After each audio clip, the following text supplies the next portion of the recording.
По ночам звучит надрывный кашель. Старенькая женщина слегла. Много лет в квартире нашей одиноко в комнате жила. Письма были, только очень редко. И тогда, не замечая нас, все ходила и шептала: «Детки, вам ко мне собраться, хоть бы раз». И той же ночью телеграф не уставал кричать: «Дети, срочно, дети, очень срочно, приезжайте, заболела мать!» Из Одессы, Таллина, Игарки. Отложив до времени дела, дети собрались, но только жалко у постели, а не у стола. Гладили морщинистые руки, мягкую серебряную прядь. Почему же дали вы разлуки так надолго между нами встать?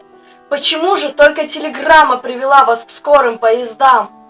Слушайте, пока у вас есть мама, приезжайте к ней без телеграмм.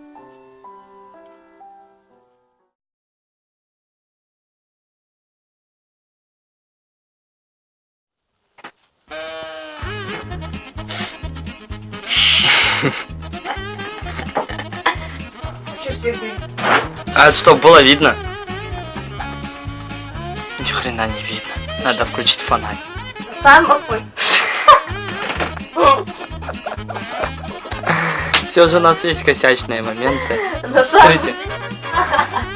Чё ты смеешься, Ема?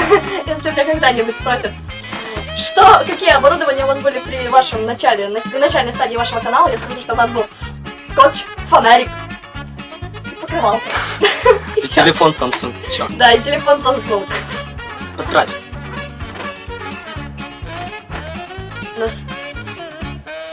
Чё у меня это стихотворение? Вчера я не могла вспомнить, а сегодня уже фристайл. Слушай, подправь реально. Давай кричать.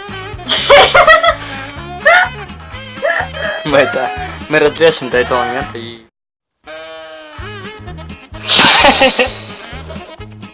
Да у нас дофига косячных моментов. Ладно, это будет, как Михаил Юрьевич там сказал. Респект. Бэкстейдж. Да, вот. Респект, я бэкстейдж. Респект и уважуха. Называется бэкстейдж. Плохой. Это тоже будет частью бэкстейджа. Бэкстейджа. Да.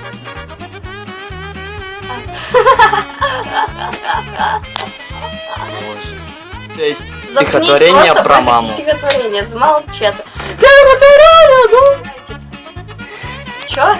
Да извини. Чё? Сейчас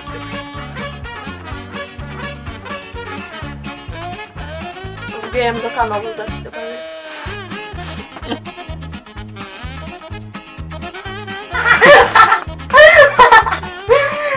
это надо было заснять. Хочу в инсту выложить.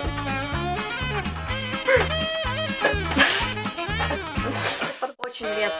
И тогда, не замечая нас, все ходила и шептала: «Где?» Чё ты ржёшь, ты всё портишь? Ты что, нравится моей пидовской тёлочке или чё? Все проблемы у тебя? Я тебе порешаю прям. Ты лицо видишь.